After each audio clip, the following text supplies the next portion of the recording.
on a pris le virage de l'ultralibéralisme. L'ultralibéralisme, la circulation des capitaux dans tous les sens sur ce territoire-là.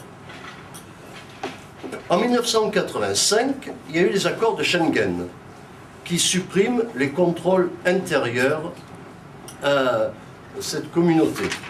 Mais surtout en 1986, il y a l'acte unique. L'acte unique qui renforce le pouvoir des institutions européennes afin d'accélérer la mise en place du marché unique. Par exemple, au sein du Conseil des ministres européens, désormais on va voter à la majorité et non plus à l'unanimité. Et puis, plus connu, en 1992, il y a le traité de Maastricht.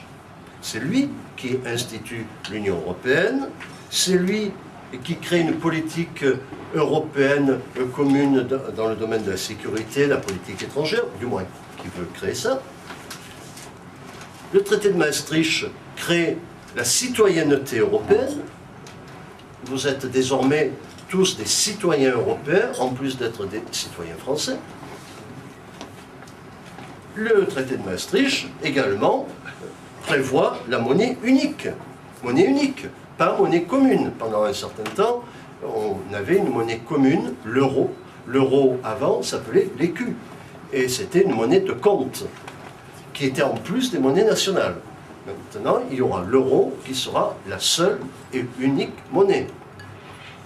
Et monnaie dirigée par qui? Dirigée par une banque centrale composée par des gens nommés, on ne sait pas comment, enfin, du moins, les gens ordinaires ne savent pas comment, une banque dans laquelle il n'y a aucun membre de la société civile, ni aucun représentant de l'industrie. Donc, qui va prendre des décisions monétaires, financières, en dehors du monde réel.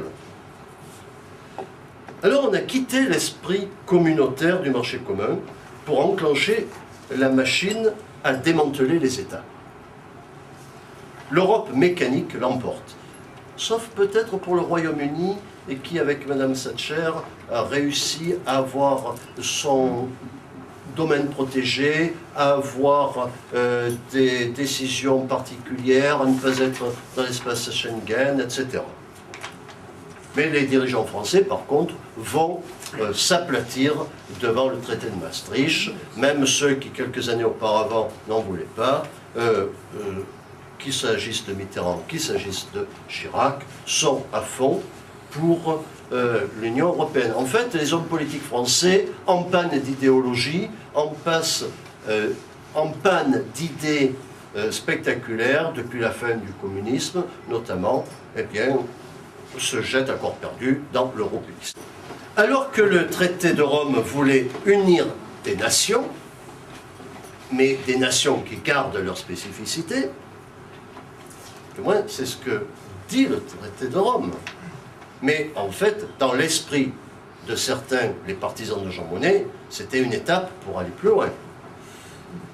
Mais maintenant, cette entreprise est devenue une fusion-absorption de nations qui deviennent des entreprises. Les nations sont désagrégées. On est dans une machine à détruire les nations. Alors, cette Union européenne, eh bien, elle accepte la mondialisation. Elle accepte les délocalisations. Pas les délocalisations à l'intérieur de l'Europe, les délocalisations hors d'Europe. Elle ne protège pas les travailleurs français. L'euro joue un rôle important sur le plan international peut-être, mais il a été accompagné par le pacte de stabilité qui oblige les différentes économies des pays membres à respecter certains critères.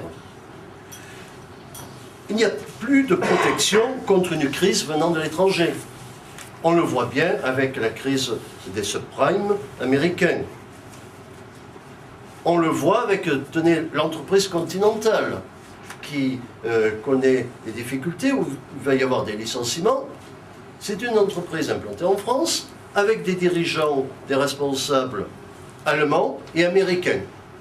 Alors on ne sait plus les syndicats, le comité d'entreprise ne sait plus avec qui discuter.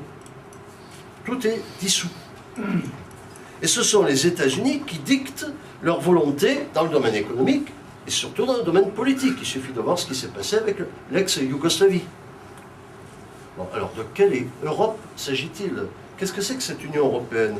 C'est une Union européenne qui est basée sur quoi? Eh bien, le traité d'Amsterdam, alors je n'ai pas dit tous les traités, toutes les décisions, le traité d'Amsterdam dit l'Union est fondée sur les principes de la liberté, de la démocratie, du respect des droits de l'homme, du respect des droits de l'homme, et des libertés fondamentales, ainsi que de l'état de droit. Donc voilà, c'est une Europe idéologique, c'est bien ce que je disais. Une Europe qui a quand même le problème de la gouvernance. On ne sait pas, avec cette Europe qui s'est agrandie, qui a changé de forme, changé finalement de destination, on ne sait pas comment la gouverner. Alors, le traité de Nice en 2001 a prévu quelque chose. Il y a eu le projet de constitution européenne, mais qui a été refusé par les électeurs français et hollandais en 2005. Alors, en décembre 2007, le traité de Lisbonne prévoit une nouvelle organisation, mais les Irlandais ont eu le culot de répondre non au référendum en juin 2008. Ils ont répondu non en 2005, les Français, alors ils n'ont plus droit à la parole. Maintenant, c'est ceux qui savent, ceux qui sont dans les instances européennes, ceux qui sont dans les milieux autorisés, qui parlent au nom des citoyens français. L'Europe, c'est une machine, l'Union européenne, c'est une machine à broyer les nations, une machine qui ne respecte pas la volonté des peuples, voire les non au référendum. Et il y a le fameux arrêt Niccolo, dont peut-être Ronald parlera tout à l'heure. Et cet arrêt Niccolo, en octobre 1989, c'est le Conseil d'État, des juristes, qui ne sont pas des hommes politiques, des juristes qui n'ont pas été élus, qui décident que les traités internationaux s'imposeront désormais aux lois nationales.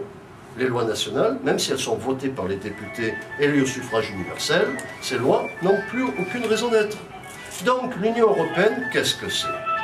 Une aberration géographique, une aberration géopolitique, une construction économique bancale, un espace financier ouvert aux spéculateurs de toutes sortes, un territoire qui s'est étendu trop vite pour contrôler l'immigration venant du tiers-monde. C'est le bras armé d'une entreprise de décervelage et de rupture avec nos racines, au profit du rouleau compresseur mondialiste. Voilà ce que c'est que l'Union européenne. Voilà cette Union européenne. Ce n'est pas l'Europe. Je vous remercie.